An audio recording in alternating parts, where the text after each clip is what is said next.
Bolt your windows. Lock your doors. Check your closets. Look under your bed. And then prepare yourself. For it's another episode of Dark Knight of the Podcast. Whoa!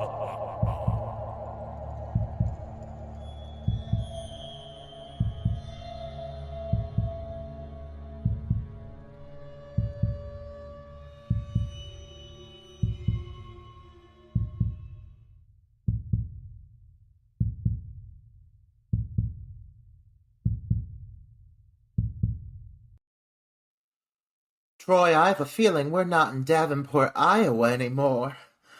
Why, we must be over the rainbow. However, this rainbow isn't the iconic 1939 musical masterpiece we've all come to know and love. Oh no! This is a far bleaker hellscape that's traumatized children since the mid-1980s and still does today, and is in many ways far more horrifying than any horror movie could ever manage to be. Oh, Troy!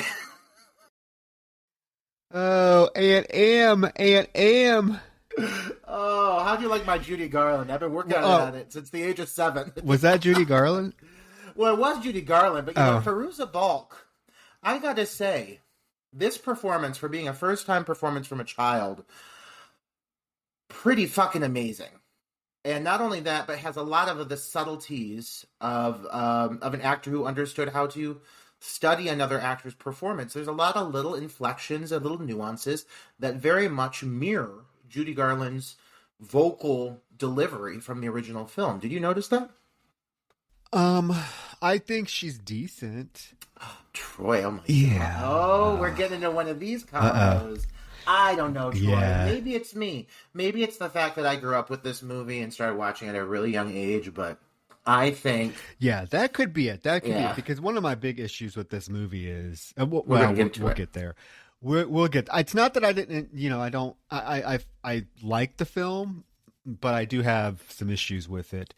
And we will definitely discuss and that. Understandable, considering everything to do with this movie. Well, yeah, I mean, this is... Okay, so yes, welcome, ladies and gentlemen. Dun, dun, dun, dun, dun. Dun, dun.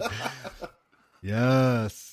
Welcome to Oz. Yes, welcome to Dark Knight of the Podcast performance of Return to Oz, the 1986, 86, was it 80? I think it was 85. Yeah, that's right, 1985 Disney, I want to say masterpiece, but most people would argue me on that because you know what?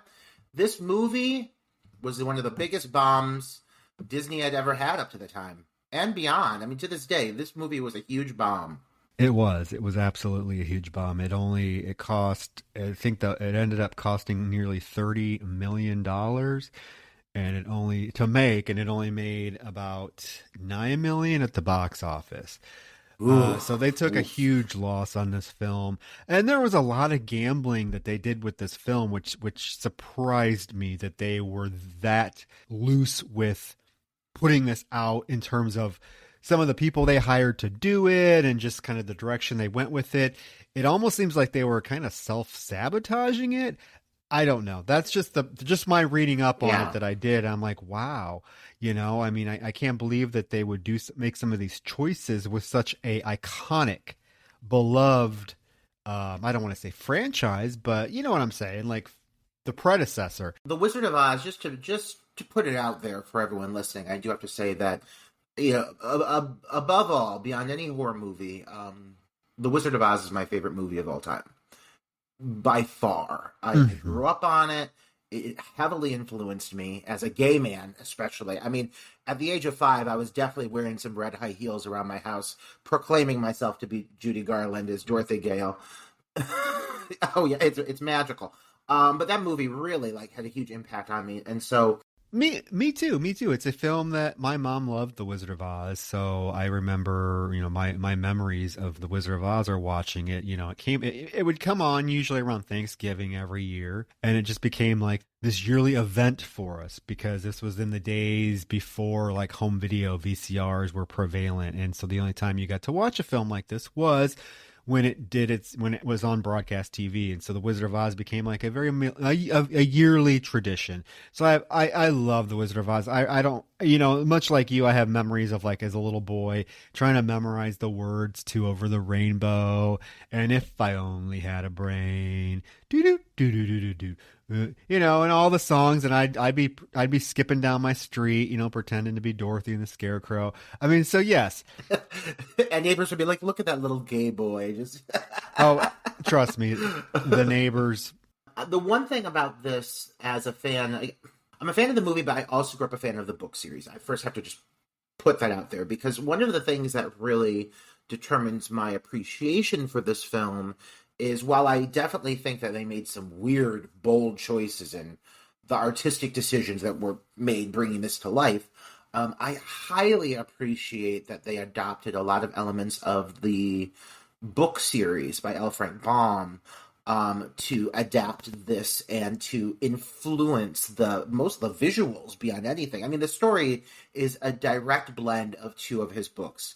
The Marvelous Land of Oz, which is the sequel to The Wizard of Oz, The Wonderful Wizard of Oz, which actually Dorothy is not in. Dorothy is not included in that story.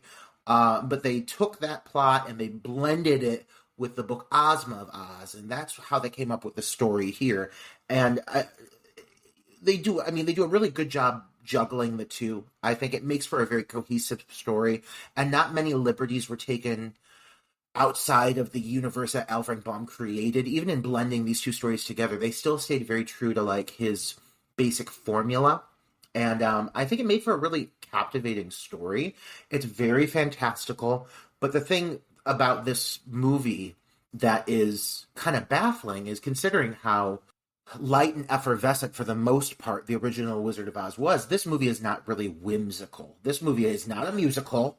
This new movie does not have many light, fluffy, childlike moments. It is dark. I mean, I picked this film for our Patreon episode because I feel at its darkest, at its scariest, this movie I think is probably creepier than a lot of the horror films that we've seen out there. This movie manages to be rather terrifying, which is shocking, all things considered, and I think a huge reason why the movie did not succeed. This movie is not for children. Well, yeah, let's get into it for our one patron that is going to be able to listen to this so far.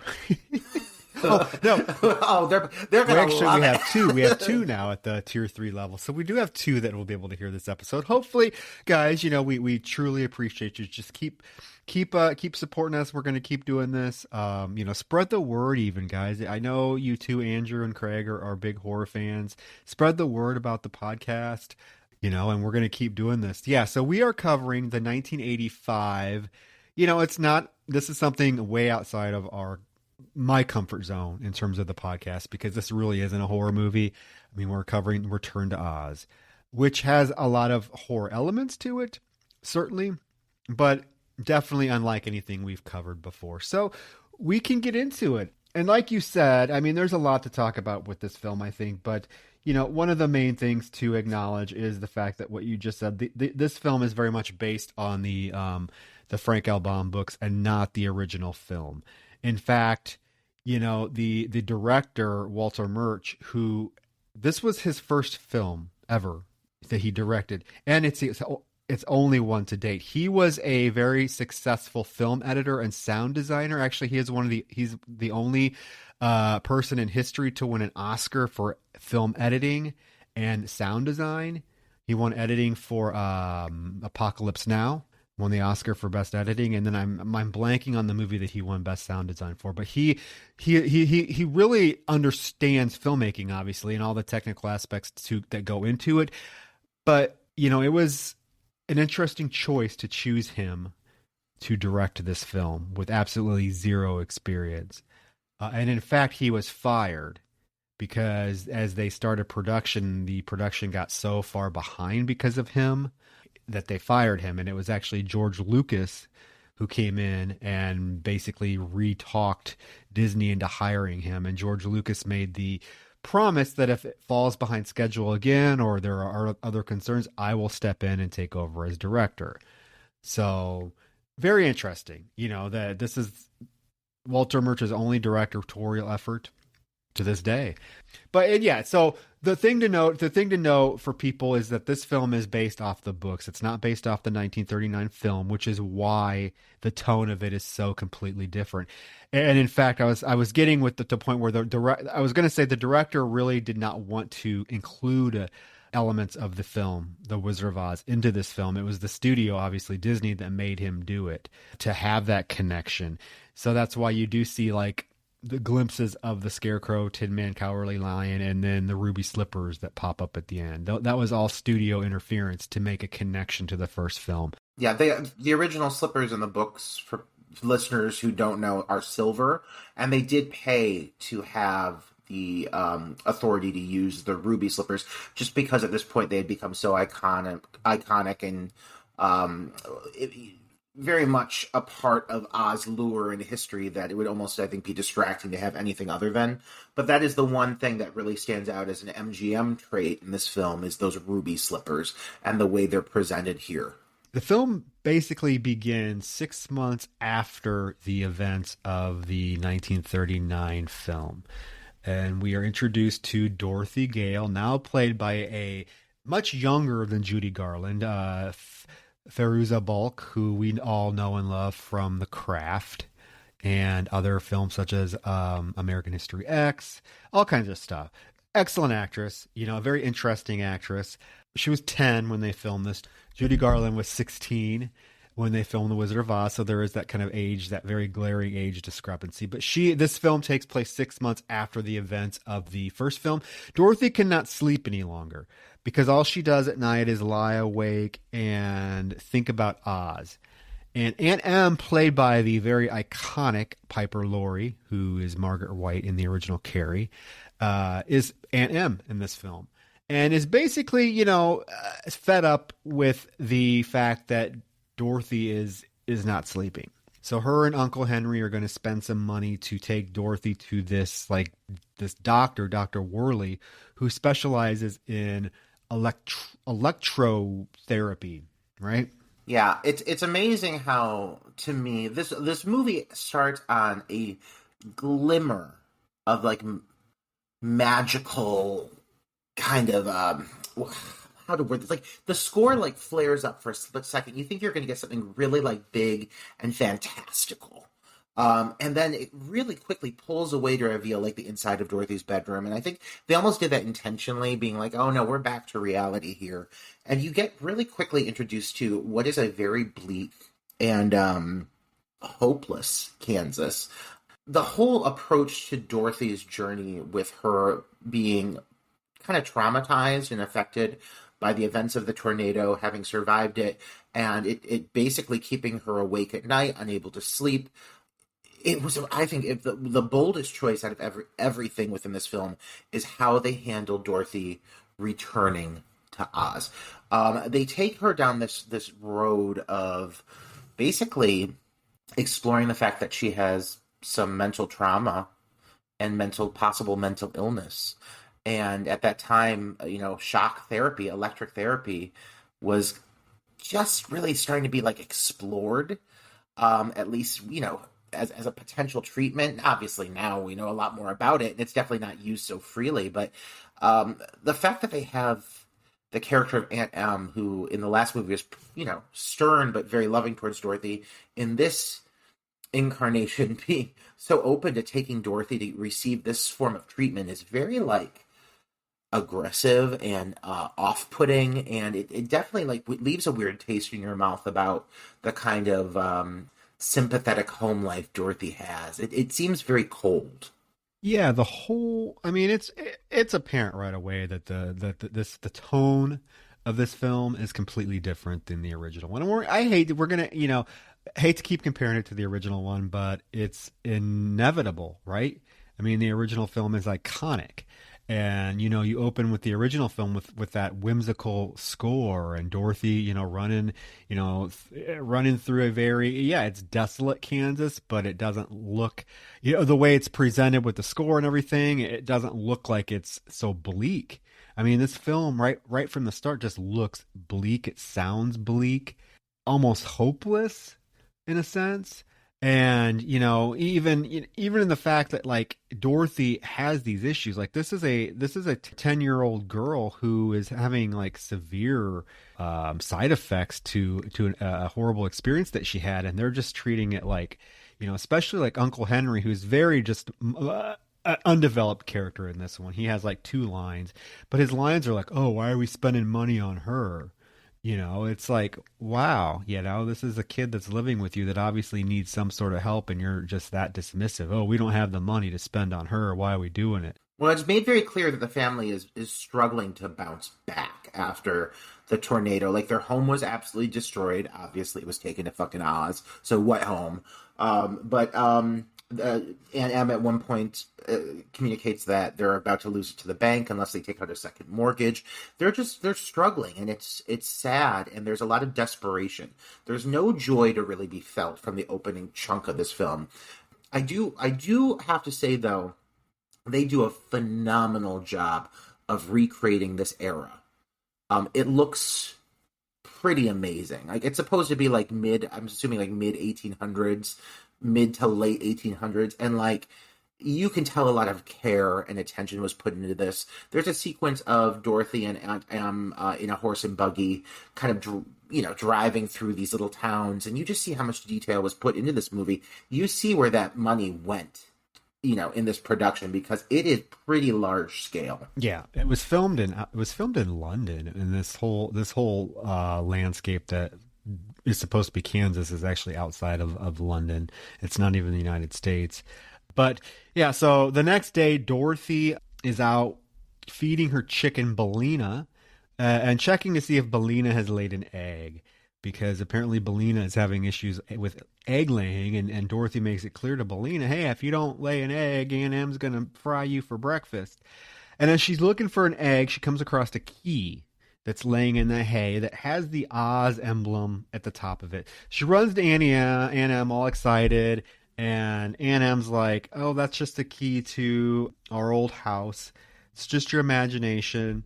And remember, you know, and Dorothy now is like thinking that it's a sign from Oz, that there must be something, some trouble in Oz. So she tells Aunt Em, I know my friends are in trouble. And Aunt Em's like, I told you not to talk about, you know, Oz anymore. We're not supposed to talk about that because it's just your imagination.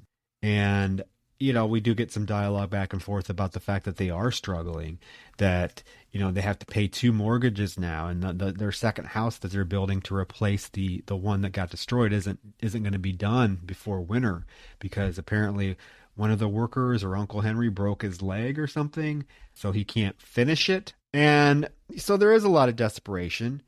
And today, this particular day, is when Aunt Em and Dorothy leave to go see this Dr. Worley. So they get into their wagon, and this is the scene that you're talking about. They start traveling through the countryside. Toto does come out and start chasing them, but Toto's not part of this film. He has to go home. It's very sad, because there's a moment where he sits and just howls to the sky because Dorothy's leaving him, and it's very sad. Even in the way they treat the dog is fucking sad in this movie. Like, there is no hope here. But so they eventually arrive at Dr. Worley's office, and this is the point in the film that one positive I really want to tip my hat to with this movie is the fact that they stayed true to several of the major themes and ideas introduced in the MGM film. And one of those is the fact that every character Dorothy meets in Kansas kind of has a different form, takes a different alternate form, or appears in some way in Oz. You know, you saw that in the MGM movie. That was something the movie very much defined for itself, with the Scarecrow, Tin Man, Lion, and the Wizard being portrayed by Zeke, and the Professor, and these characters who Dorothy was very accustomed to in Kansas, you know? So here, you've got a few characters that you're introduced to. You have the doctor, and you have his nurse, who is cold.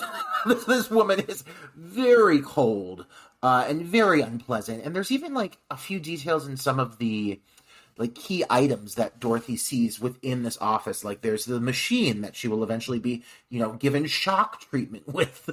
And this machine very much comes back in the form of a character TikTok later in the movie. There's a pumpkin, the sounds of the wheels on the gurneys, like all of these things come into play. I love that they did that. It did feel very much like a hat tip to the original film, even if they're doing it in their own way. Yeah, I agree. I do like the fact that all of the characters are characters in Oz. Very much a nice homage to the original. Yeah, the doctor is questioning Dorothy about her experience in Oz, and he is kind of being condescending to her, and one of the questions he asks her is if, what happened to these ruby slippers? If the ruby slippers got you home and you were wearing them when you got home, where are they? And she's like, well, I must have lost them on the way here. So he basically has this Nurse Wilson, come in and get Dorothy, take her, and now all of a sudden she's staying overnight. Like, that wasn't part of the deal originally, but Aunt Em is certainly okay with it. She's like, oh, we're going to leave you here overnight. I'll be back first thing tomorrow morning for you. I feel like Aunt Em is almost portrayed as an unlikable character here. And the one thing I try to keep in mind is the fact that I don't think like she nor her husband are supposed to be the most intelligent people. These are like rural, small town people. They don't know what they're getting into with this. I think they just wanted treatment for Dorothy. I think what it comes down to is they think this is going to help her. However, yes, when Em leaves, things become significantly colder. And that Nurse Wilson is severe. Like, this woman is in the most, like, uptight dress with these gigantic pointed sleeves, the very tight bun. Like, she's just, like, very severe and very unpleasant. And she makes for a very, like, sour experience for Dorothy right off the bat. There is this scene, though, when the doctor does show her this machine, this electrical machine, and he's like, oh, look, it has eyes, it has a nose, it has a mouth. It basically, yeah, you're right. It becomes the TikTok character because there's even winding handles on the machine. And at the same time, when he's showing her this machine, she actually sees a girl in the mirror, the window, and a little blonde girl that comes back into play. So after Aunt Em leaves, Nurse Wilson leads Dorothy to this room and basically tells her to wait there until they are ready for her. And it's just like, yeah, she's very cold to her. When Dorothy is in this room, this little blonde girl comes in and gives Dorothy this little pumpkin because it's going to be Halloween. And all this time you hear like these like blood curdling screams from like other patients in the hospital, which is very like creepy. Reassuring for You're Dorothy, like, I'm sure. Right. One aspect I find very curious about how they approach this film is when you watch the 1939 film, you are very much left with the idea that it was all a dream. It was a dream. Dorothy wakes up from the dream, and you are all there. And that's it. Here, while that is heavily implied at times, there are elements of this film that counter that contrast it. And one of the things I find really intriguing is the introduction of this girl who ends up being a key character named Ozma, who is very prominent in the books. Also has a somewhat prominent aspect to this story as well. But she doesn't have like an alternate person in Kansas. I mean, this blonde girl, you never identify who she is or how she got there. There's even one point after she leaves where Dorothy turns around and the door's closed and nobody's in the hallway. There's just no real explanation to how she got there. But the girl's definitely there because she gets Dorothy at one point untied from the restraints and everything. So it does lend to the idea that maybe there is more to Oz than we initially believed, which I like that because it does open everything up to the world of Oz as L. Frank Baum wrote it. Yeah, the little blonde girl is definitely mysterious. Like, you don't really know like her intentions. In fact, like when she first comes on screen and gives Dorothy the pumpkin, I was kind of creeped out, because it's like so far everyone in this hospital has just been really odd and cold, and this little girl is like creepy. She's wearing like this white gown and she just like appears in windows, and it's quite unsettling. So I was wondering, what is the deal with this little girl? I mean, is she a friend? Is she a foe? Like, what are her intentions with Dorothy? But we do find out that, she is actually trying to protect Dorothy because she has been in this hospital for God knows what. We never know, but she knows. This little blonde girl knows exactly what's going on.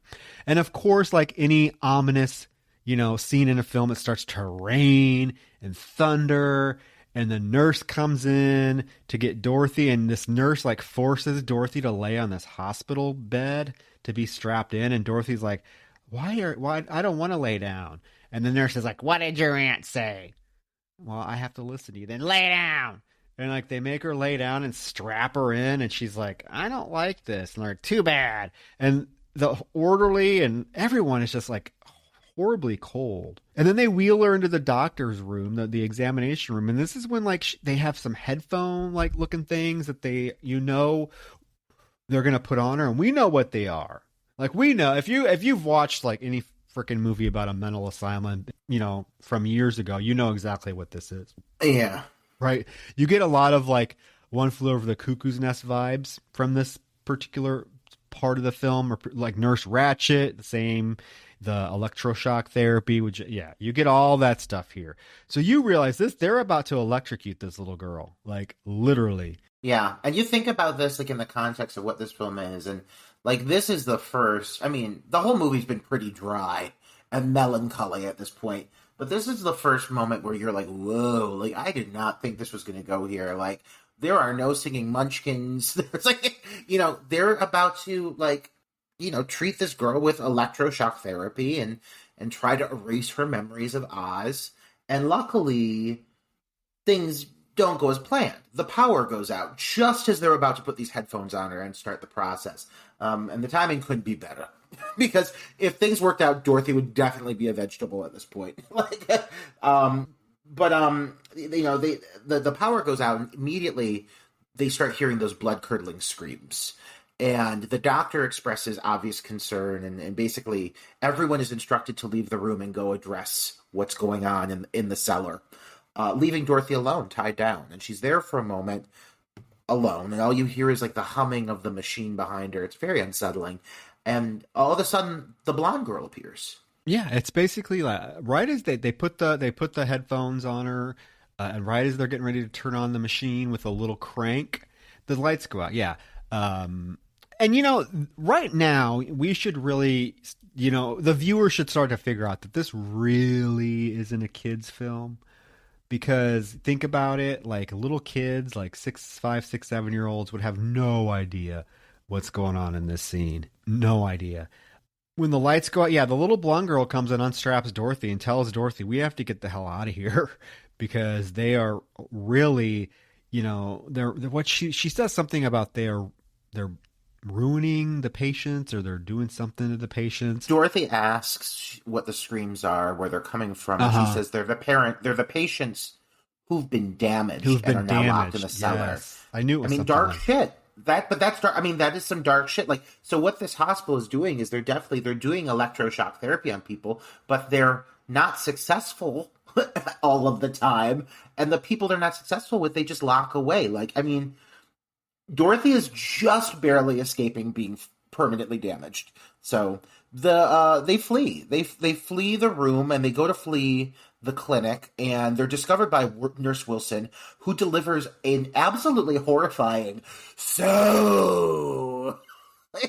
so terrifying. This whole sequence is scary as shit. It launches into this very well executed chase sequence down this giant embankment that runs outside the clinic and leads down to like a massive rushing river. And the girls like fall down the hill and stumble into this, what I assume to be a very real river. If this river was not real, this is a very elaborate set that they built. It wasn't real. How did you find that out? It's on IMDb. Man, this has got to be one of the single best sets I've ever seen then, because it's not real, because there's on IMDb trivia, there's a quote from Emma Radley who plays the blonde girl, who's talking about this particular day on set, and it was basically just a Yeah, it was basically a river designed on a set stage, and she was talking about how warm the water was. That's awesome. I mean, that's I did really see impressive. that. Yeah. I mean, Roger, they spent $28 million on this film in Yeah. 1985. I mean, that's a lot of money in 1985. So yeah, it better fucking look good. I mean, the girls fall into this river, and I mean, one of the more traumatizing things from the opening of this film is they get swept away into the water, and the blonde girl drowns. She just disappears. She's swept away. Well, Dorothy is able to get into this like crate. I think it's like a chicken coop or something that she's able to crawl into. Yeah, the blonde girl. Well, Nurse Wilson gets in the water too, and just like she's like reaching for them, like I'm back. Yeah, but the blonde girl, she gets swept away. Dorothy gets into this crate. We see the crate start floating down the river, and all of a sudden it transitions to her waking up the next morning, or at some point, in this crate. It's land bound now, but with her in this crate, this is one thing that didn't make sense to me, is why this chicken is here.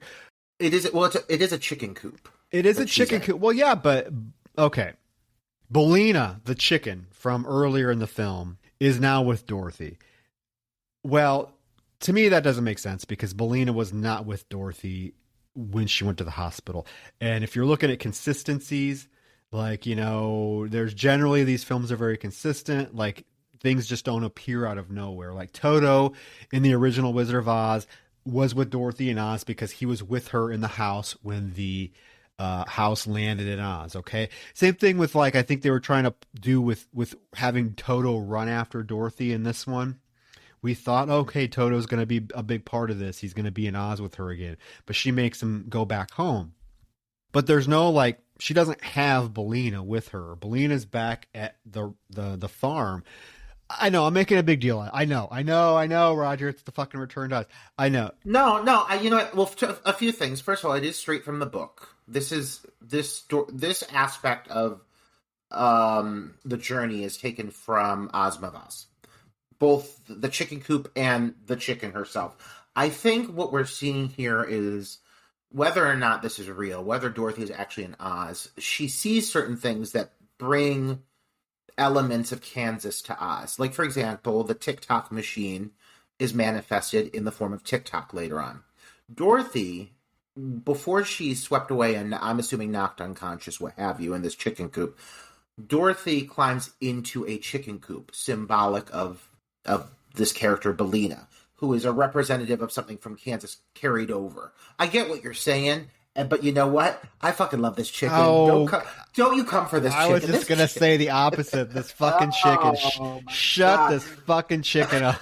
This chicken tells it how it is. Oh my god! They try to give this chicken one-liners, and I'm like, oh, for God fucking sakes! First of all, this is a children's movie, and you have this fucking chicken making one-liners that kids aren't going to understand. I just wanted to. But what about this movie are kids going to understand? I don't know. I will say this, for the puppeteering aspect of the it's chicken, good. Though, like, it looks pretty. I mean, every little detail, the eyes, the feathers, like, it's very well executed.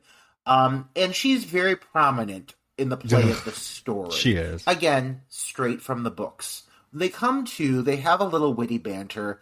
The chicken is sassy. The chicken is doing her thing in this coop with Miss Dorothy Gale, and Dorothy realizes they're in Oz. And she says, well, if this is Oz, then we must be in the middle of the deadly desert. Which, this alone, like, if we're going to talk about things that will traumatize children, let's talk about the idea of this desert. So here's what the deadly desert is. The deadly desert is a desert that surrounds Oz. And if any living thing should touch it, they are immediately turned to sand and killed. They die. You do see this eventually in this film, and it is horrifying. But so, like, there's this whole sequence where Dorothy and this chicken, Belina, have to, like, tiptoe on rocks to get, like, across the desert into the grass. Imagine if there was a misstep. Well, she is not being very careful either. If you watch this, she's just topping from rock to rock, not even trying to be careful. I'm like, you're gonna slip and fall. And they're like trying to make light of it. Like the music is like doop doop doo doop doop doop doo doop. Like it's like jolly, holly jolly. And I'm like, listen, you can try to make this the 1939 MGM musical all you want, but at the end of the day, this sand kills people. Well, and in the meantime, there's all the rocks have these faces on them that are like scowling at them as they walk by. Yeah, this is where we're introduced to the presence of what we learn are gnomes. The main villain in this film is a presence known as the Gnome King, and he has these minions who can move through rock, and he basically controls all rocks and jewels and stone, anything like that. And so that's how they move through these through rocks. I mean, it's the only real way I can explain it, because these things, like, their faces just like pop up out of nowhere, and they're like, like judging and, you know, making faces and scowling.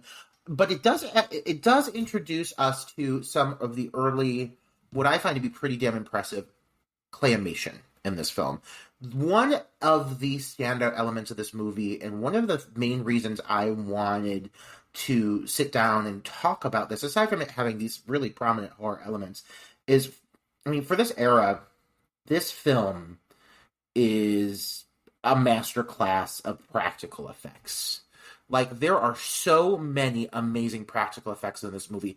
A majority of the time, they knock it out of the park. There are a few points where I know towards the end they were starting to have budgetary issues because they were completely over budget. You can see it a little bit, but honestly, a majority of the movie is really pretty damn impressive, in my opinion. Yes, it got an Oscar nomination for Best Special Effects even.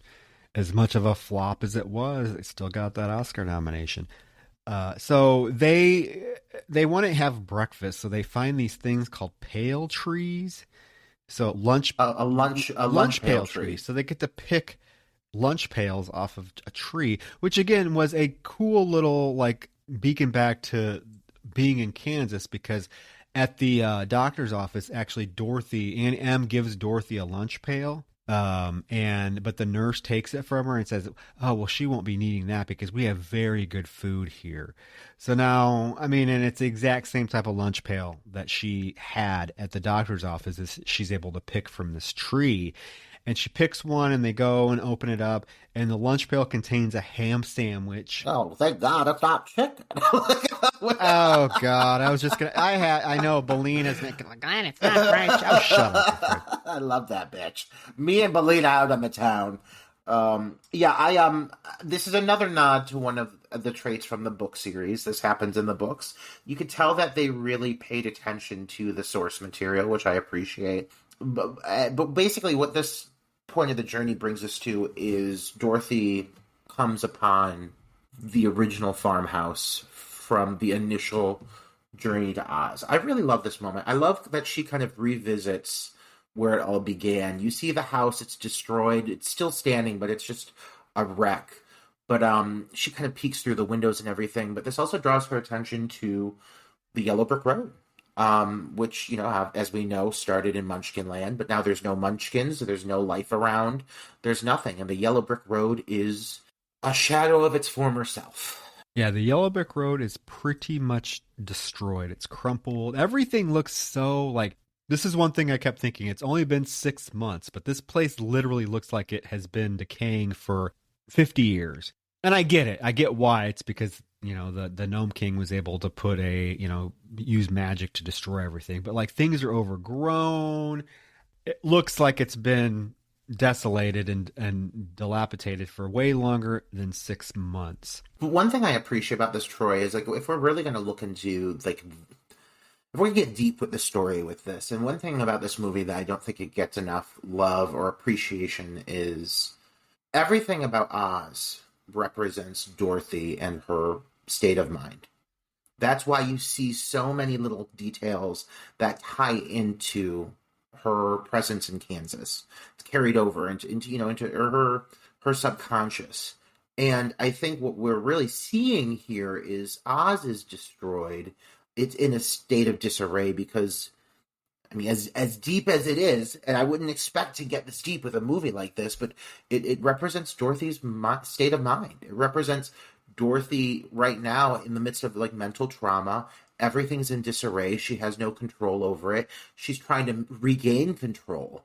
And what we're seeing over the course of this movie is Dorothy coming to realize that something that's very treasured to her, Oz, which, you know, represents her mentality, is completely lost. But it's because of her and her own ability to overcome these obstacles that she's able to rebuild it and restore it to its former glory. And like when you think of it from that angle, it's way deeper than it needed to be. But it definitely has a message buried in it. Yeah, for sure. So yeah, Dorothy, she takes Belina and they run down the yellow brick road, what's left of it, to the Emerald City. And in the meantime, there's a rock telling His Majesty about Dorothy's arrival with the chicken. And the chicken? Yes, he is not happy about it. And his comment is, well, it doesn't matter because she won't get past Mombi anyway. They get to the Emerald City. It is completely record time. They get there oh in god, yeah, record time. It's like they just, but it's destroyed. It's deserted. It's destroyed. Residents have been turned into stone. There's literally like stone statues just all over town because all of the residents have been turned into stone. And there is ominous graffiti on the wall of one of the buildings that says, "Beware of the Wheelers." One thing I found touching here is there's a moment where Dorothy actually sees the Tin Man and the Lion turned to stone. And Fairuza Balk, I mean, I know you said earlier that you said she's all right, but one thing I think that Fairuza Balk always has been good with is expressing sorrow or emotion, or just like really tender emotions. Her eyes well up with tears. Like, she is pretty heartbreaking in this film, and you feel for her. Sometimes her lines are a little wooden. You know, she's a child actress, but there is so much heart in her performance, and it really transcends in some of these sequences. But this does lead into the introduction of the creatures known as the Wheelers, and this allowed me to relive my childhood nightmares firsthand, because these things are terrifying, and I don't know how they ever thought that this would go okay. Having children watch, like, you think the winged monkeys are bad from the original Wizard of Oz? These things are like they're horrifying. They like wheel around on their hands and their feet. They're gliding after you at full speed. They bark. They laugh maniacally. They have red hair and really fashionable ensembles, but they just scare the shit out of me. They are just terrifying. It's like their legs and arms are wheels, so they roll around, but their faces are these hideous masks. And like the very first Wheeler that we get exposed to is horrifying. Like, it comes into screen and like you just get a shot of its face and it's like, Rawr! And yeah, it's absolutely terrifying. Absolutely terrifying. And like, it's not even like they just look scary, but they're just there to be like, oh, we're just like intimidating. No, these things literally threaten to tear her apart and throw her in the deadly desert. Like, they intend to kill her. And there is a chase sequence where Belina's like, the Wheelers! Clucking. They want her. They're like chasing her around and she's squawking and squealing. Yeah. And they end up getting trapped at this like dead end. And all the Wheelers are coming and closing in on them. And Belina's like, the key. So she remembers she has the key that she found in Oz. She uses it to unlock the wall, and she gets inside this wall room just in time. And yeah, they're like horrible. We're going to tear you to pieces, little girl. Isn't that a chicken with you? Yeah. Where's that chicken? And I think earlier you brought up the whole thing with the inconsistency with Belina, and I think the one thing that they tried to do here was that, you know, when Dorothy found the key, she was talking to the chicken, she found the key. I think the reason Belina has this kind of purpose here is Belina actually is very resourceful. Say what you want about this chicken, but she is a competent chicken. She's always planning. She's always doing shit. So she definitely has her purpose within the flow of the story. But this sequence, now that they're trapped in this little stone room introduces probably what is my favorite character in the film, for an array of reasons. First of all, very true to the books. Design looks exactly like the books. Second of all, an amazing practical effect in which somebody literally got inside this contraption, bent completely over like a U, and had to like operate it from inside. And if you ever look up photos of how they pull this off, it's mind-boggling that somebody could have done this. But it's the character of Tic-Toc, and he is the Royal Army of Oz. He's one thing, one robot. He's a wind-up robot who, as long as he's kept wound up, he's fully capable of free thought, of physical movement. But as soon as his, as soon as he winds down, he'll stop moving, he'll stop thinking, he'll stop talking. So you've got to always keep him wound up. But when he is wound up, he's super capable, and he's a great character. He's kind of like the equivalent of like the Tin Man in the original film. If you look at the structure of the characters that Dorothy meets along the way, they definitely mirror characters from the original movie. Very much so. But that doesn't mean these characters are not endearing and lovable in their own way in this story. They're their own thing. They are their own thing. They are. I'm going to get there because it's a big part of my problem with this movie. Okay. But I don't want to spoil it yet. Okay. But yeah, no, so they get Tic-Toc, and yeah, they wind him up, and he actually knows Dorothy. He's like, right away, he's like, "You're Dorothy Gale." And he basically, "You're Dorothy Gale from Kansas." Yeah, he basically tells her what happened, that everything just one day suddenly turned to stone, and that he actually values his lifelessness. He will never be alive, and he is happy about that. And then he says, "Hey, I'll be your guardian." So they're able to sneak out of the room, and I love the way Tic-Toc waddles. He looks like just this like little. He just waddles back and forth. And the music they play is like, and he's just like, waddling down the hallway. All of the Wheelers attack, but he's able to fight them off by like he starts spinning around. So and this is so ridiculous because his hand, like they all just, his hand is only like 2 foot long. But he's got that lunch pail bucket. He's knocking all the Wheelers out. It's hilarious. But one thing I like about the Wheelers is they are all bark and no bite. Like they try to be really threatening, but as soon as they're like intimidated or scared off, they just skate away. They really are not capable of doing anything, but they're just scary and first impression. Yes, they are. That's what I realized about these Wheelers. Are they kind of worthless? Yeah, they're scary until you realize, like, well, first of all, say they got us. They don't have hands. How are they gonna grab us? I guess they could just overwhelm us and roll over us, but they don't have an ability to grab us.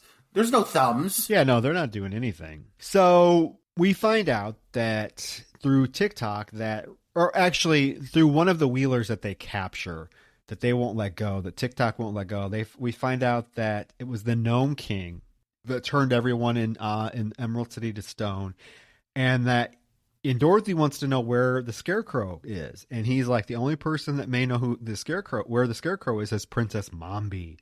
So then they make this poor Wheeler drag them to Princess Mombi's castle. Please let me go, please. So they go into this Princess Mombi's castle, Princess Mombi, and they go inside, and they find Princess Mombi sitting in a room playing like a ukulele of some sort. She's playing this beautiful string music. Yeah, like a mandolin, or not a mandolin, but it's, what is that? Mandolin. Is it a mandolin? I don't know what it is. Yeah, well, she's beautiful.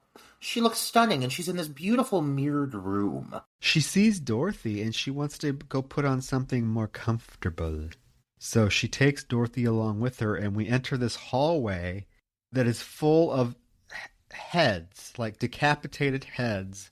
And she's like, "Oh, I think number 4 will do good for tonight." So she literally takes off her head, sets it inside the glass enclosement, and headless, this body without a head, like walks over to a different cabinet, opens it, and puts a new head on. She walks over to cabinet number 4, holds it out to Dorothy, and while she's holding it, the head goes, "What do you think?"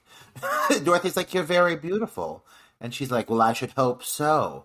If there's any element of this film that tormented me as a child, and it stuck with me to this very fucking day. It's this sequence. Or not, I mean, just this, anything to do with this hallway. Because it comes back in full form in a minute here, and it's even scarier. But just the visual, like the way that they executed this massive fucking hallway, all of these beautiful girls, and they're like, just kind of like looking around, like, they look almost like robotic. Like, all of the eyes are just like looking around the room, and very much like they're, they look almost soulless, you know? And it's just the visual of this is so striking. I gotta say, man, the artistic execution of this movie is pretty fucking spot on. There's so many moments throughout the course of this movie that stand out as visually stunning, and this is one of them. Oh, absolutely. It's an awesome set piece, but it's terrifying. I mean, all these severed like we come to realize this woman is like taking heads, killing people and taking their heads and then using them as her own, like basically a wardrobe, like every day, after she can put on a different head. And she basically tells Dorothy that she's going to take her head. She's like, you're not very beautiful, but you're somewhat pretty. I'm going to go lock you up in the tower for a few years, and then I'll take yours. And Dorothy's like, you certainly will not. Like, I love that Dorothy just does not put up with shit from anybody. But this dame just grabs Dorothy right by the wrist and just drags her along with her, threatening to take her head. As Belina starts attacking her, she grabs Belina. I'll fry you up for lunch. And she takes them both, and TikTok can't do anything because his action has wound down. So he's just like sitting in the middle of the room. He can't move because he needs to be wound up again. So she takes Dorothy and Belina and throws them in an upstairs room. Locks her in. Tells her she's going to be there for a few years, and then her head is going to be Princess Mombi's. Worn as a decoration. Yeah. Dorothy's up in this tower, and it's kind of like an attic space where it's filled with all of this old artwork. She sees a massive portrait of the lion and the scarecrow and the Tin Man, and as she's looking around, she hears a voice call out for Mom. And so she wanders through the room, and she comes across a gigantic wooden, like basically like a scarecrow, with a massive, gigantic pumpkin head, yes. And we find that this is Jack Pumpkinhead. That is his name. And he is an idiot child. He has the intelligence of a 3-year-old, but he's very well intentioned, and he longs for his mom, as he very much voices over the course of getting to know him.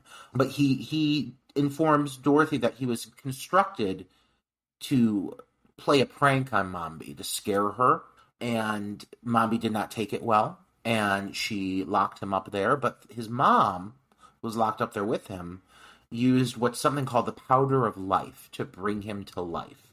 All of this is direct from the book. All of this is from the Marvelous Land of Oz. Mentioning of this powder of life starts to kind of get the wheels in motion, and Dorothy starts to come up with a plan. If the powder of life is still there in the building, maybe they can come up with a way to escape. Yes. And their way to escape is to get a hold of the powder of life, but she has to get to the cabinet that has Mombi's original head in it. So as they are going to get this powder of life, Jack stops and asks Dorothy if he can call her Mom. Can I call you Mom? And she's like, yes. So throughout the film, then he refers to Dorothy as Mom, which is kind of unsettling because this is a 10-year-old girl. Yeah, but it's one thing that I also feel we're really taking from the original film again, is that Dorothy, over the course of The Wizard of Oz, Dorothy became very much like an ally to the outcasts. You know, Dorothy was the one who was helping individuals without really thinking of who they are or what they look like, or, you know, Dorothy's always acted on kindness first. That's just been the trait of this character in the books, in the movies. That's just who she is. And I think that translates really well here as Dorothy steps up to the plate time and time again. She's always the one to kind of take the bull by the horns, even though she's surrounded by these fucking freaks of nature. Because, like, let's be real, these are all monstrosities. but she's like, you know what, fuck it. She's like, fuck it, I am going to help you guys as you help me, and I'm going to help you. And that's why they get shit done.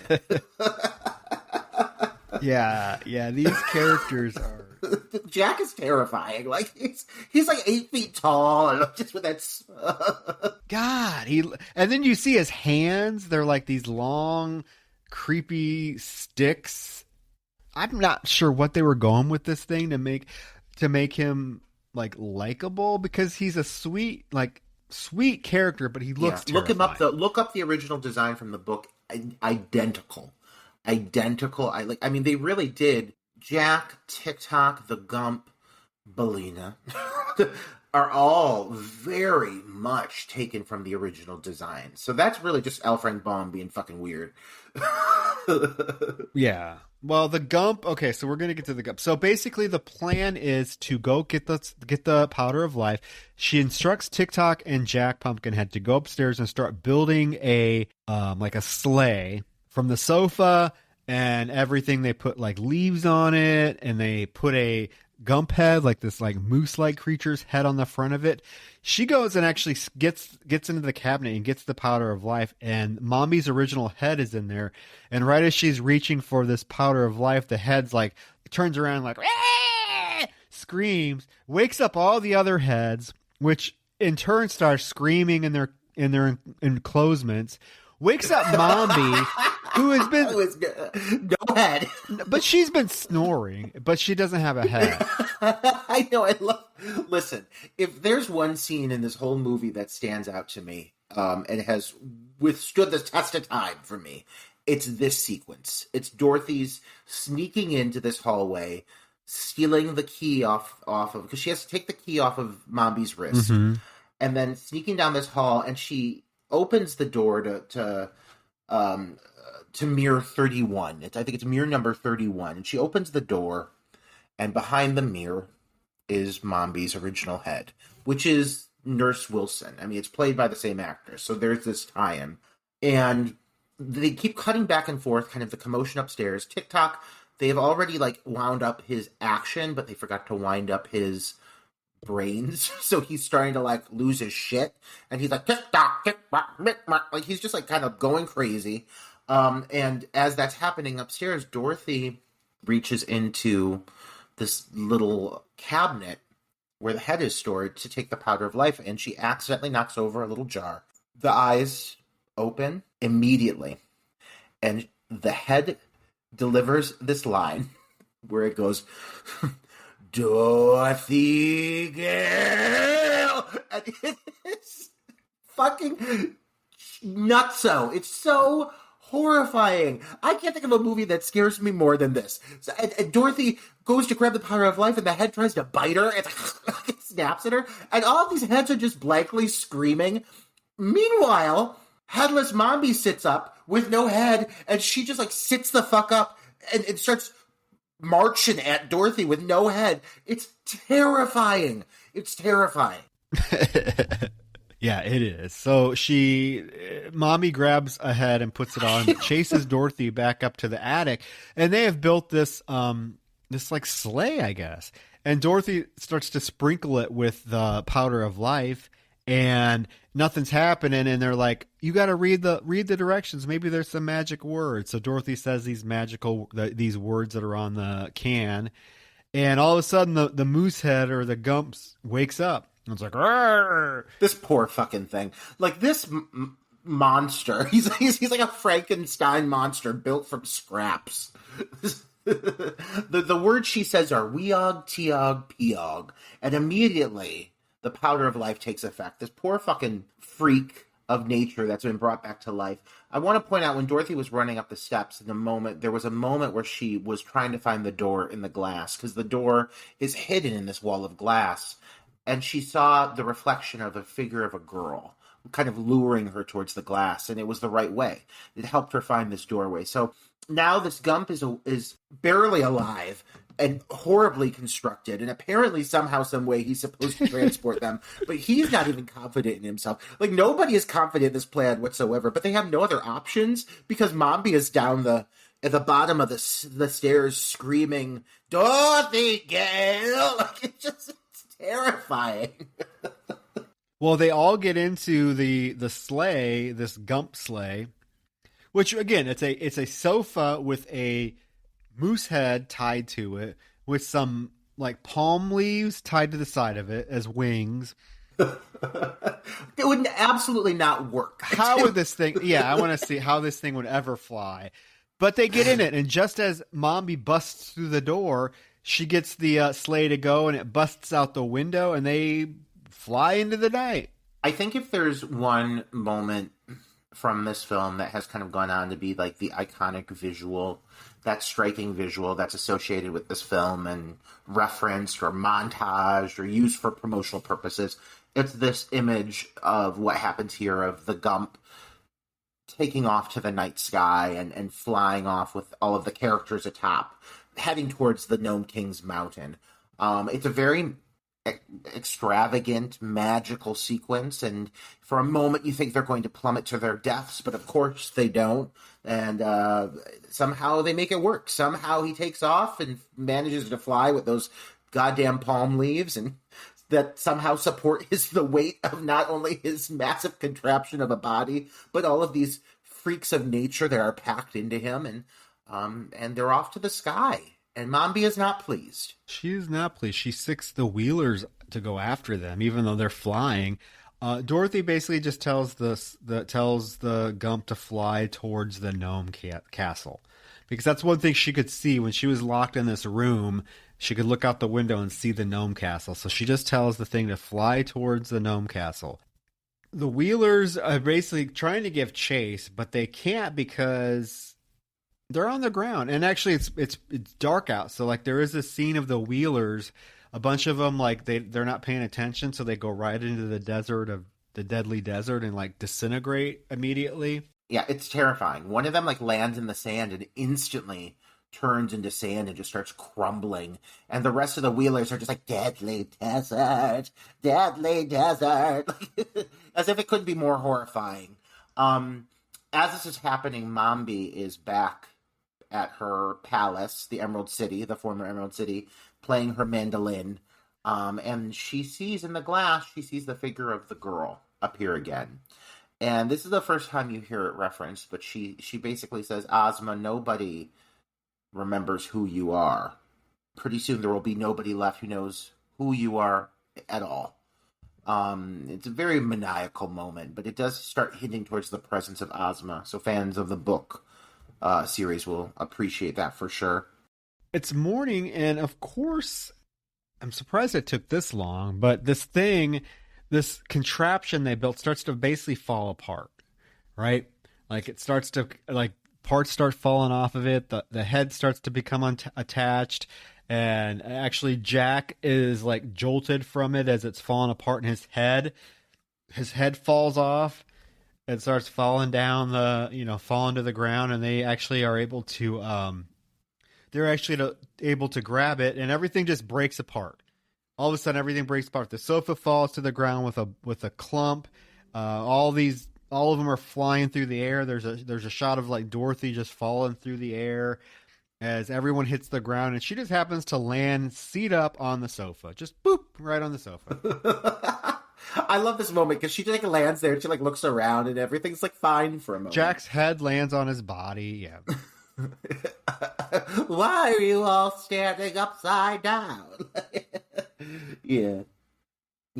They find themselves finally atop the Gnome King's mountain, and we've seen a few of these before, but this is just an example. There's a lot of composite shots here and throughout the course of the film that really expand on the scope of Oz. They obviously filmed, a certain sequence on a soundstage or what have you, and then they composited it into these massive, grand paintings or set designs, but they do a really great job of bringing these sequences to life. And you even see in some of these like the movement of clouds and smoke, and it just feels really very large scope, very vast. I really love these sequences. Also, this whole Gnome King mountain sequence is really well played. It's this massive mountainside sequence where eventually the Gnome King finally makes himself present. He takes the entire side of the mountain, talking down to them. And something is said that kind of causes him to start bursting into laughter, mocking them, laughing. And he causes a huge earthquake that just tears apart the surface of the mountain. And Dorothy, again, is caused to fall for a second time through a whole sequence of like really like dreamy gemstones and jewels. It's really wild. It's like Alice in Wonderland, like her falling down the rabbit hole, right? So it's just this like prolonged fall of her just seeing all these emeralds that basically we find out the Gnome King has stole all the emeralds from the Emerald City. And Dorothy, when she demands that the Gnome King release the Scarecrow. And he's like, well, what if I don't want to? And that's when she says, well, if you don't want to, I'll get me and my army will have no choice but to take him. And that's what causes him to laugh, because he's looking at this like little 10-year-old girl with this fucking oversized pumpkin head looking thing, this little like fat robot, and then a fucking moose head tied to a sofa. And that's her army. And he's like, just starts laughing hysterically, as I would, because I'd be like, what? And a chicken. Although he doesn't see the chicken, because the chicken is hidden now in Jack's big old pumpkin head. This is a ragtag group. Like, this group is definitely a bunch of misfits if I've ever seen any. But she's going through all of it, past all of his emeralds, and she finally lands. I love how these people could fall for like miles, but then they land in the softest way possible. She lands on the ground, and immediately she sees the Scarecrow, and they have this like brief like reunion, but all of a sudden he's transformed into an ornament. And Dorothy begins to cry, basically saying it's not the Scarecrow's fault. He did not steal anything. The emeralds were there when he came. He didn't steal them. And this is a touching moment when the Gnome King actually is, even though he's being manipulative, he's like, "Oh, I'm sorry, little girl. I know it'll cheer you up." And then all of a sudden, all of her friends appear. They fall down the hole with her. So now Mombi or TikTok and Pumpkinhead are all there with her. Yeah. The Gnome King is very collected and composed and, like you said, manipulative and calculated and personable. And that makes him even scarier, in my opinion. It's not like he's like some like irrational force of evil. He's very planned out. If anything, he's kind of using them for his entertainment, which backfires on him. But it's a very unique approach to a villain. He kind of just sits there on his throne and just like looks down on them, and he very much thinks he has the upper hand the whole time. He thinks he's better than them. Which I think is part of the reason that things backfire on him to begin with. But he offers to let Dorothy's team inspect his ornament collection. He does state that there's a risk involved, but he doesn't go into specifics. But he says if they touch an ornament and they say the word Oz, and it's the correct ornament, they may be able to free the Scarecrow. And if they do that, he'll set everything back to the way it was. Yeah, they get 3 guesses. They have to go, touch an ornament, say Oz. And if it's the Scarecrow, then yeah, they'll get him back. In the meantime, we cut to Mombi making the Wheelers like take her to this castle, and she's like whipping them, and like they're like pulling her they're like horses to her. She's like whipping them. She's like faster, and these poor things are like. Rawr! If you look at the structure of I said this earlier about like the focal characters, but if you look at the structures of a lot of these characters, they're very much taken off of the same structure of the original film. I think they tried to really take a lot of inspiration in out of what worked from the original MGM movie. Like Mombi is definitely like kind of the Wicked Witch versus the Wheelers are her winged monkeys, and now we have the characters of Jack the Pumpkinhead, which is kind of like the Scarecrow-esque figure. We have the Gump, which is kind of the Cowardly Lion. So it is very interesting that they stayed, even for making a movie that's so vastly different from The Wizard of Oz, they're still very much staying true to like the formula. It's weird how it turned out, Yeah, this scene is very, very much reminiscent of the final scene in The Wizard of Oz when Dorothy, Scarecrow, Tin Man, the Cowardly Lion are in the wizard's chambers confronting him. It's the same sort of like energy and just like, power dynamic that's present. Gnome King makes Gump the sofa goes first, right? And even Gump's like, how the hell am I supposed to do anything? I don't even have any hands. What am I supposed to touch? And this poor pathetic thing, I just wanted to but the Gnome King is like, just touch it with your antler.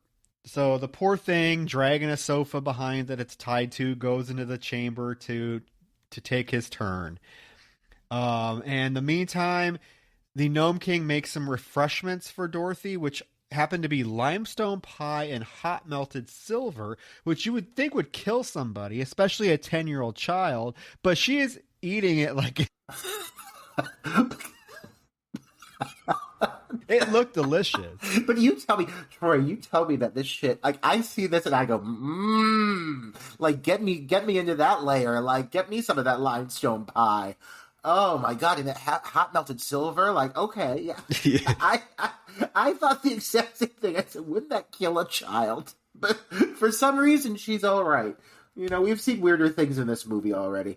As she's gorging herself on this limestone pie, there's a massive flash that it knocks everyone over, and the Gnome King informs them that the gum has been turned into an ornament. And Dorothy starts to protest why it's not fair and that they were not informed of this twist.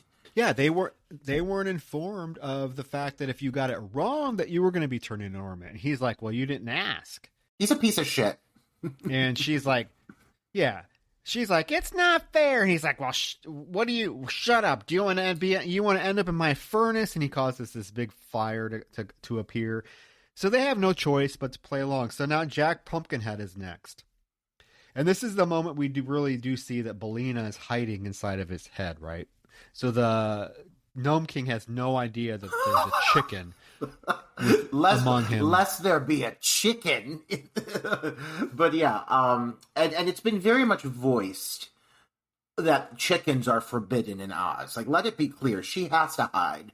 So, but she has a moment with Dorothy where she pops her little head out of Jack's eye and she says, "We're a long way from Kansas, Dorothy." And before Jack weeble wobbles his way into the ornament room. Shocking, Jack does not succeed, and he too is turned into an ornament. Yeah, he turns into an ornament too. And so Dorothy has to wind up TikTok to get him ready. And TikTok goes in. And then this is when kind of Dorothy and the Gnome King have this kind of conversation where he's like, "Why did you really come here?" And she's like, "You know why." He's like, "You came all this way for the scarecrow?" And she's like, "Yes." And he's like, "Are you sure you didn't come for these?" And on his rocky feet, he's wearing the ruby slippers. This bitch, okay. So this queen is sitting atop his throne in a stone gown, flashing some fabulous ruby footwear, demanding that people bring him his jewels, and he's throwing tea parties. Like, this bitch is a homosexual. I can't think of a gayer villain than the Gnome King. Let's get it out there right now. The Gnome King has so much flourish and pizzazz in everything he does, and just these shoes, he's just sitting there, like, playing around with his little feet, like, kind of just flashing them up. Oh, he loves them. He loves them. He's flashing them. He's like, "Ooh, look at these." He's having a gay old time with these shoes. And they did a good job. Like, the ruby slippers in general from the original movie look good. I think these look even better. God, they're red. They're so pretty. I want these ruby slippers. As a child, I coveted these specific ruby slippers. He tells her that basically, in a roundabout way, that it was her fault that he was able to conquer the Emerald City, because in her rush to get home, she lost the ruby slippers and he found them. And because of that, he was able to take over Oz and reclaim his jewels. So he thanks her. I mean, he is a little bit of a fucking petty bitch. Because she's like, "My ruby slippers." He's like, "Oh, no. My ruby slippers." He's such a little bitch. But Dorothy realizes at this point that there's nobody left, that she has to go in. Because it's been stated that TikTok has frozen. Apparently he's wound down again. And so the Gnome King does permit her to go in and wind him back up so he can complete. Oh, before she goes in, the Gnome King does offer to send her back to Kansas. He gives her an opportunity. He says, "I'll send you back to Kansas."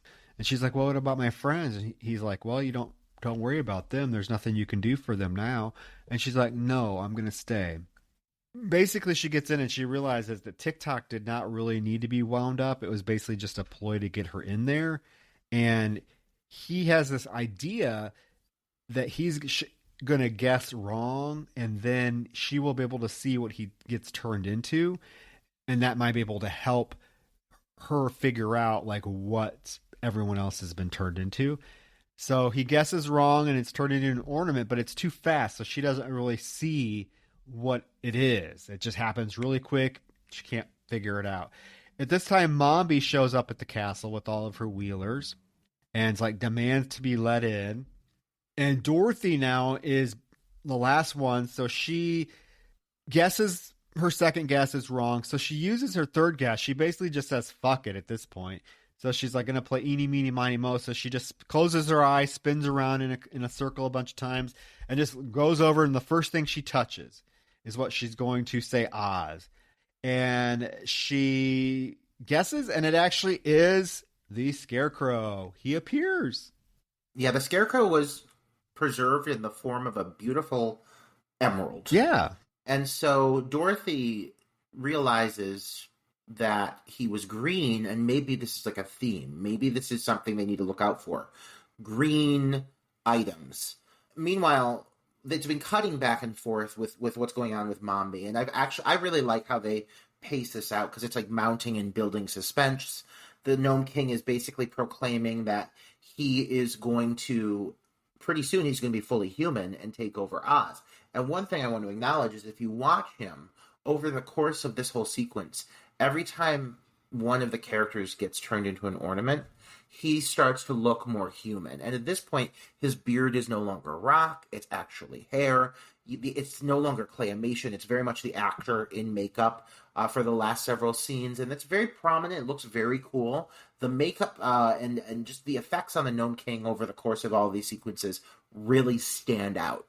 But as soon as the Scarecrow is discovered, he senses it and he stands up and he starts to become irate, and he starts to accuse Mombi of letting Dorothy escape, of helping her.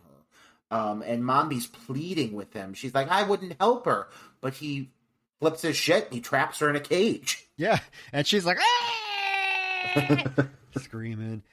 So Dorothy's been able to figure out that everyone's been, that people from Oz are turned into green ornaments. So in the ornament room, they start to grab all of the green ornaments that they see and say Oz, and actually it works. They get Jack Pumpkinhead back. They get Gump back, and in the meantime, the fucking Gnome King has caught on to this, so he's like freaking out. He puts Mombi in a cage. And then he like starts to have a conniption fit where the whole place starts to like shake and collapse, and all of these mini little gnome minions come into the room where Dorothy and the rest of them are. And then he's become a giant head now. He breaks through the wall and he is like, I'm going to kill you all. And he like grabs the sofa and eats it. Not with the Gump attached. They managed to pull the Gump off. But they pulled the Gump off, but he does eat the sofa. And he's threatening he's going to eat all of them, is what he's claiming. I mean, he is very intimidating at this point. He's a gigantic stone head. He's destroyed the entire set. And I do want to acknowledge that when Dorothy gets into that room, you're in it for a little bit, where she's in like the ornament room. It's a beautiful set. Like, it is one of the best locations in the film, but it's now been destroyed out of his rage. And he definitely is a gay man, because he's a sore loser. He's pissed off because they've been successful, and Dorothy's like, well, that's not fair. You didn't let us finish the game. And he's like, I'm sick of this game. I'm tired of all of you. And yeah, he starts just fucking eating them. But luckily, after a massive chase sequence with a shit ton of claymation, demons and gnomes just popping out of walls. I mean, again, hellscape visuals. It's very scary. He manages to grab Jack, and he lifts Jack up, and the top of Jack's pumpkin head gives way, and from inside of his pumpkin head, a lone egg is seen rolling around, and it drops into the mouth of the Gnome King, who freezes with fear once he hears the sound of a clucking chicken, and the egg plummets down his throat, and shit just stops. All of the demon gnomes are just looking like, oh, fuck. And all of a sudden they start to go, poison, poison, poison. And the Gnome King states, for the record, an egg. Don't you know that eggs are poison? To which Belina says, poison indeed. And then he says, poison to gnomes. So apparently, the whole reason that Belina was such a hot commodity, was such a forbidden fruit in this land, is because she was the only thing that could kill the Gnome King. And there you have it. The Gnome King starts to fucking erupt. A fucking egg, of all things. An egg takes down the Gnome King. He crumbles. All of his minions crumble, and all that's left are the ruby slippers. So Dorothy's ass runs over, gets the ruby slippers, puts them on, and she's like, I want to go back to Emerald City and restore Emerald City and all the people in it. And she clicks it, and they basically wake up outside the Emerald City, and they see it being restored. Like, the lights are coming on again. It's like beaming green again. It looks as beautiful as it did in the first film. And then they're cut to basically Dorothy being, the whole group are being like paraded into the Emerald City. Dorothy's riding the Cowardly Lion. Well, there is a moment we have to acknowledge, because TikTok was never discovered. Oh no, yeah, TikTok was never discovered. He is actually on the antlers of what the fuck is that thing? Gump. He's on the. They see a little. They're like, "Where's TikTok?" And they're like, "I don't know." But Dorothy notices this. Like, it looks like a charm, green charm that's stuck on the antler of Gump. So she grabs it and she's like, "Oz!" And it turns out to be TikTok. And but they enter Oz and he's all polished, looking good. The Gump is his hair is all brushed.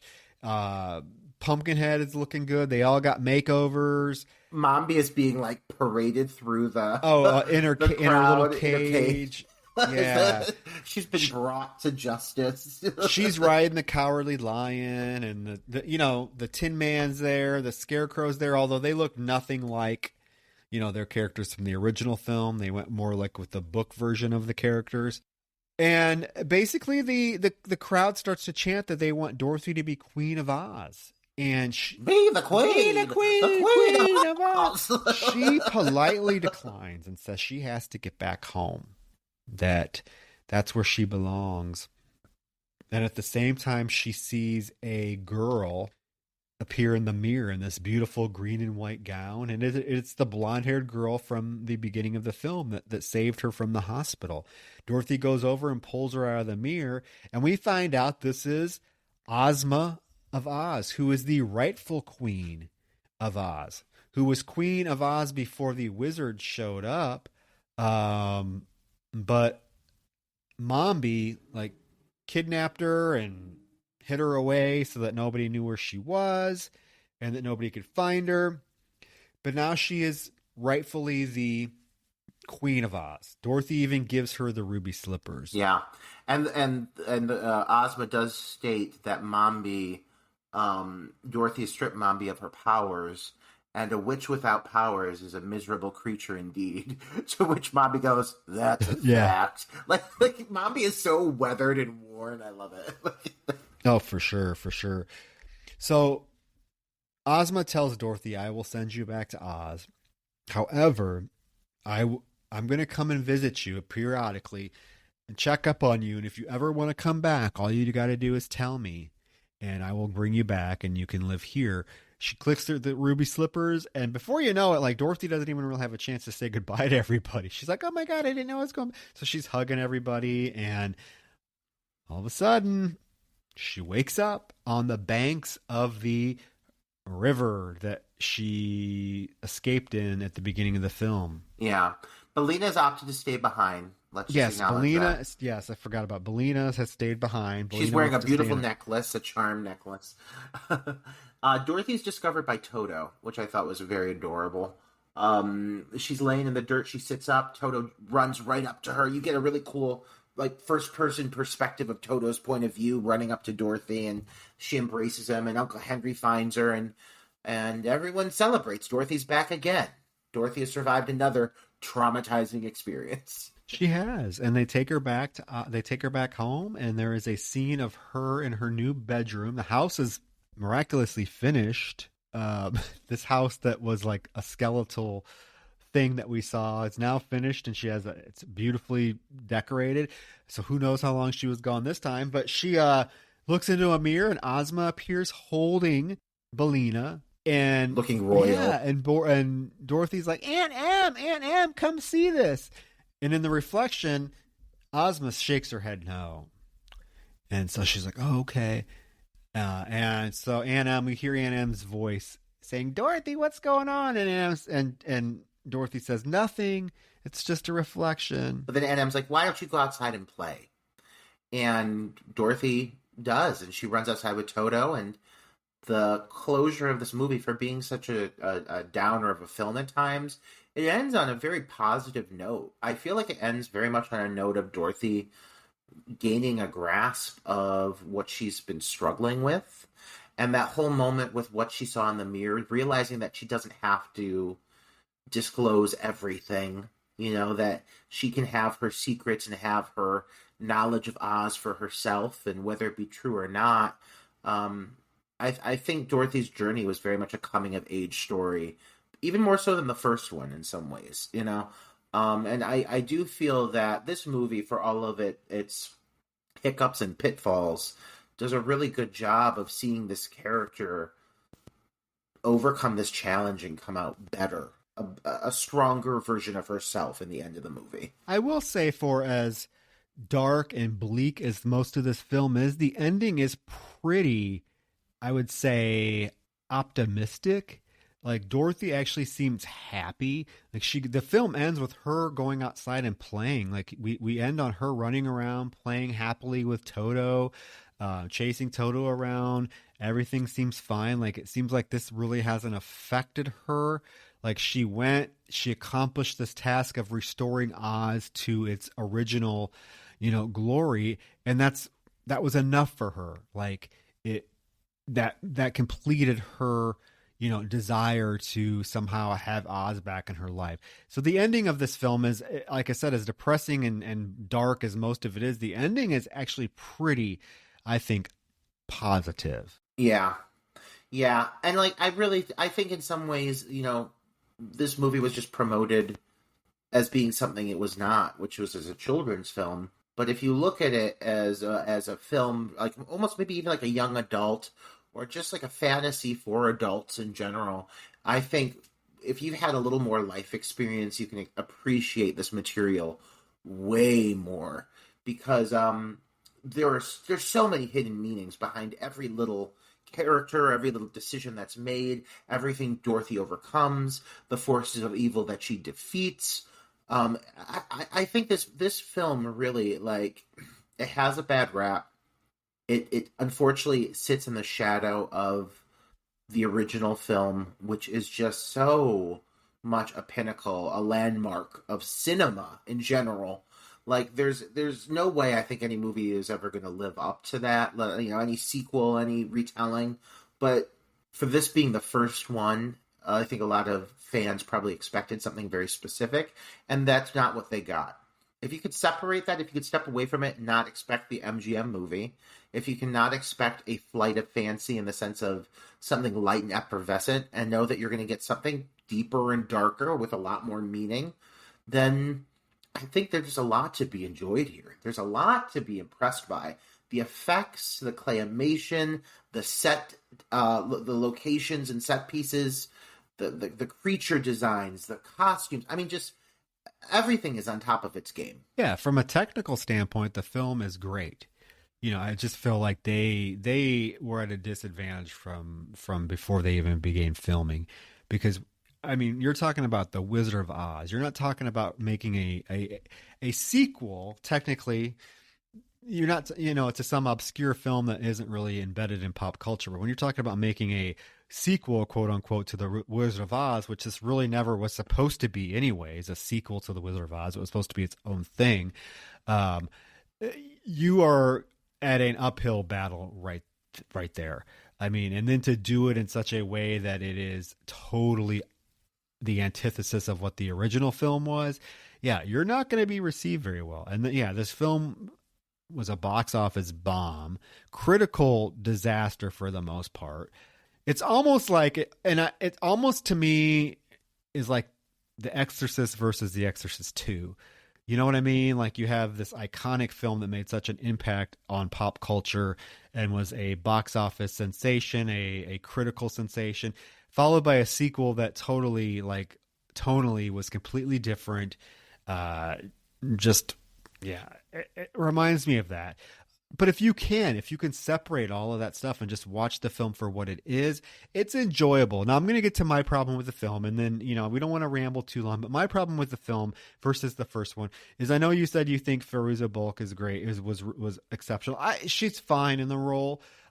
My problem with this film is I don't feel like the connection to any of the characters as much as I did the first film. Judy Garland's portrayal of Dorothy Gale was very just innocent, and there was this level of, I don't know, realness to her that we could all relate to. There were moments where she was speaking directly to the audience and having moments directly to the audience that really made her character a lot more relatable, and you connected to her a lot more. I felt like the Scarecrow, the Tin Man, the Cowardly Lion all had such very distinct personalities and things to do that you really felt connected to them. I feel like in this film, the characters are okay, but I don't really feel like they're I'm connected to or have a stake in Dorothy like I did the first one. And none of these secondary characters could hold a candle to any of the three secondary characters in the first film. TikTok's fun, okay, but whatever. I mean, the Pumpkinhead thing, they're not as appealing or engaging to me as the Cowardly Lion, the Tin Man, who actually had backstories that they were able to speak to themselves. We weren't force fed their backstories. They got to tell us their backstories. So you just felt a lot more connection to them. That was my only thing, is I don't know, the whole film has a cold feeling to begin with, but then when the main characters all kind of feel detached from the audience, it just makes it a little bit more, I don't know the word I'm looking for, but I mean, she's fine. She's fine. But I'm not saying it's nothing about her acting. It's just, she wasn't, her Dorothy is not given a lot to do in terms of an emotional range that we got from Judy Garland. Yeah, I think there's a few things that don't play in her favor here. I think, she's supposed to be continuing a story, but the story is not necessarily exactly the story we received in the MGM movie. It's technically supposed to be the story from the books. That's why things look different. It's a sequel in concept alone, and unfortunately, while they brought the ruby slippers into play and everything like that for that iconic visual, that unfortunately I don't think did it a favor, because it immediately associates things with the MGM film, so people go in expecting that. Regarding Judy Garland, I mean, I think one thing Judy Garland had at that time was, when you look at movies from that era, there's a certain style of acting that you expect to see from people that was very separated from reality. It was very much I speak like this when I'm on camera, and blah, it's that kind of 1940s style dialect. Judy Garland didn't have that. Judy Garland had a natural presence that only she possessed. Judy Garland translated something to the audiences that viewed her in a way that only she had at that time, I feel, and especially in that role. There are moments when you watch The Wizard of Oz today, when she's crying next to the hourglass, crying for Aunt Em, And she sees the image in the crystal ball and everything. It's heartbreaking. Judy Garland knows how to make people feel things. But the other thing that movie had that this does not is it also had musical numbers to really flesh out these characters. One thing about that era is music was used to tell a story when dialogue was not capable of getting the point across as well. If I Only Had a Brain, things about the Scarecrow, the Tin Man, the Lion through song. You learn these things about them, and you learn in a way that makes them so likable and enjoyable, and they click with you, and you don't forget them because you know every word to those songs. These characters here are very dry. I mean, yes, they're whimsical and fantasy, but they're told with an element of almost sorrow to it. A bleakness, so I think they don't seem as memorable because they're kind of stripped of the fun and fancy free elements, and they exist within this very sad, desolate world. Yeah, I mean, it's just, they're tonally and conceptually, they're two completely different films. It's just a shame that Disney went with the whole idea to market as a sequel. Even calling it Return to Oz was a big mistake. If they would have called it, The Land of Oz or The Wonderful World of Oz, if they would have called it anything else other than Return to Oz, which that name right there harkens that it's going to be a sequel, maybe it would have been received better. I don't know. I mean, look at the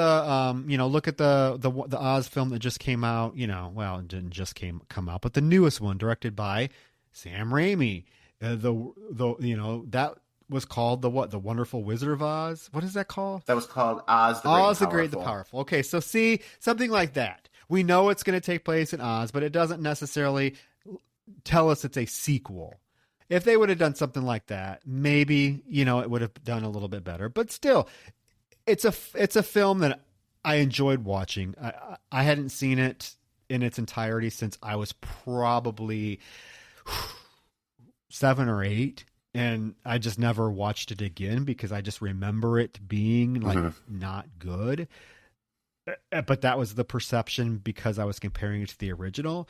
But watching it this time around, this is a good film. It's technically well made.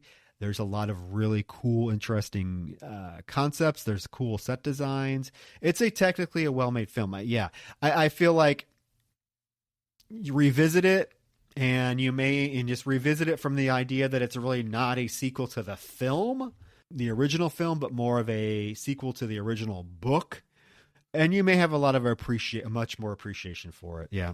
Yeah. And I think in closing for me for wanting to review this movie, because it is so off the path from what we normally are reviewing, for me now as an adult who is a fan of the horror genre, going back and watching this and remembering watching it as a child, I now understand completely why I became so drawn in by horror imagery and horror movie sequences at such a young age. I was watching this as a child. I was infatuated with it. I was fascinated by it, and not in the same way as The Wizard of Oz.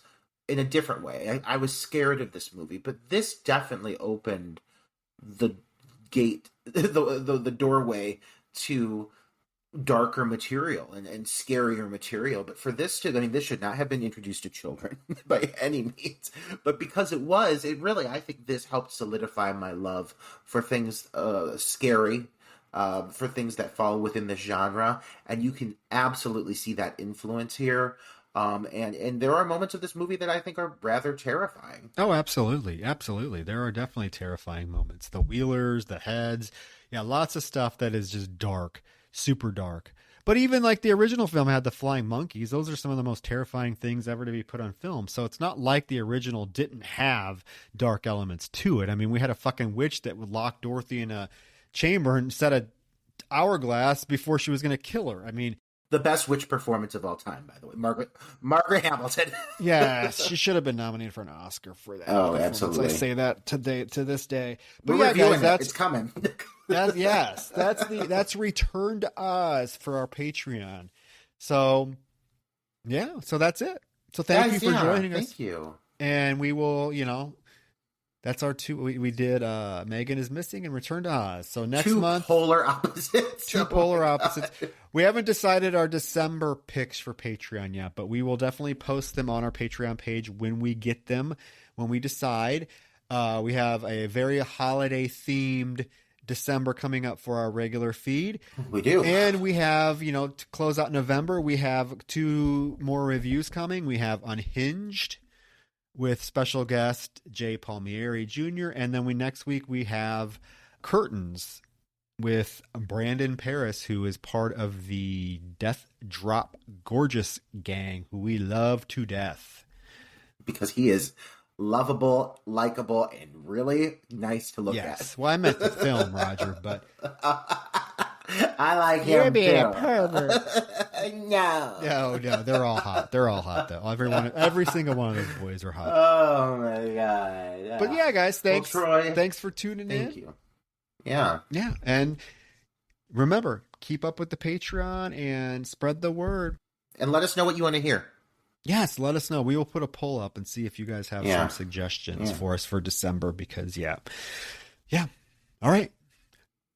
On that note, we're off to see the wizard, the wonderful Wizard of Oz. All right. Later, guys. Bye.